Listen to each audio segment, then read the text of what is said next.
So Isra Meraaj is one of the greatest miracle of Prophet Sallallahu Alaihi Wasallam. If not for Isra Meraaj, there will not be even Sufism. So what is this? What is the background of this story? It was during the year of sorrow, they call it, where Prophet Sallallahu Alaihi Wasallam wife Khadija passed on, and his uncle Abu Talib also passed on, and he was in a most depressed state.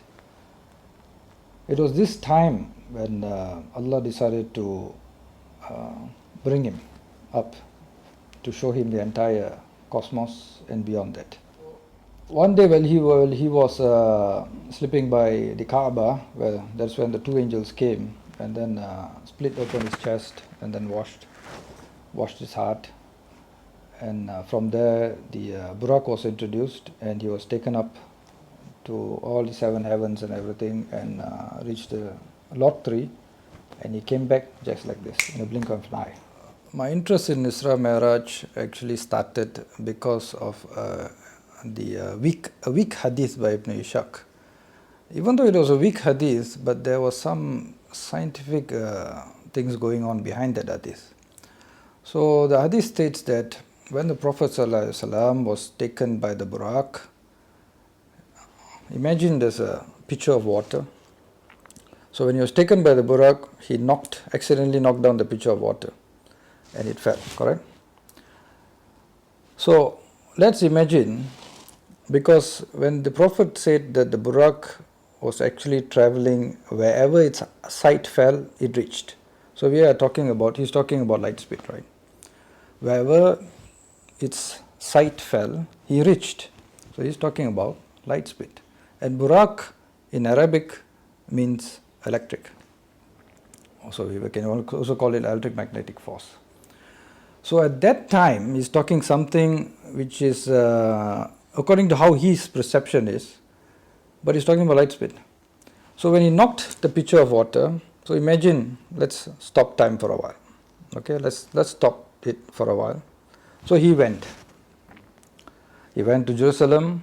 He was taken up into the Meraaj. So what is the Meraaj? And when I looked into the Arabic dictionary what Meraaj means, it was startling because it exactly talks about wormhole.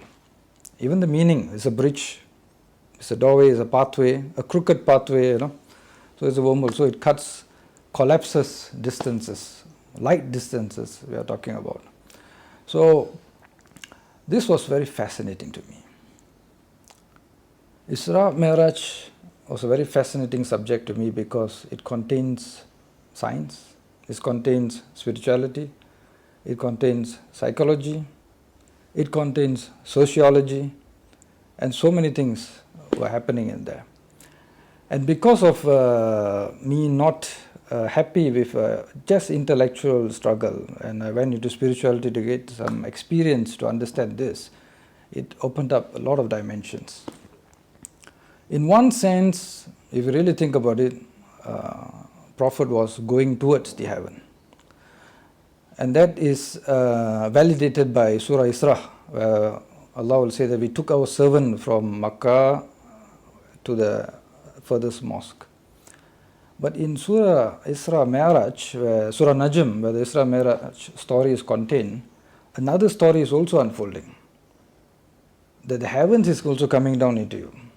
That means, if I'm going to move at light speed, which is impossible in physics, but according to spirituality, where the Prophet was traveling at a light speed, he has to be infinite.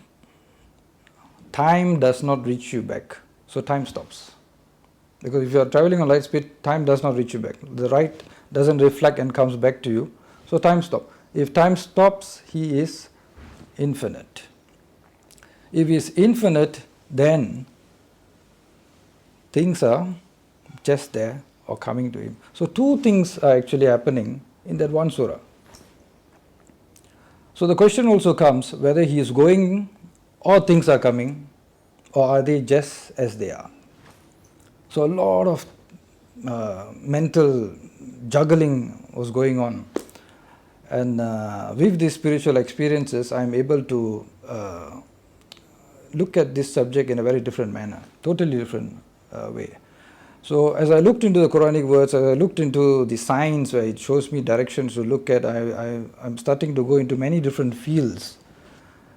Different connections start to happen. Different subjects become connected, psychological, geographical, and all these things. And that is how this whole interest started. And that is how I began to write. I did for a research paper for my university, which was well received by my professors that time. And they asked me to look into it in a deeper sense. So I didn't really thought that I will go even deeper in spirituality to get into the matter. Yeah. So I wish this book, Isra and Meraaj, will be an interesting topic for you, for the mind to juggle and explore. And I also wish that you will explore this book, Isra and Meraaj. It is at Kitaab store.com. And thank you for watching.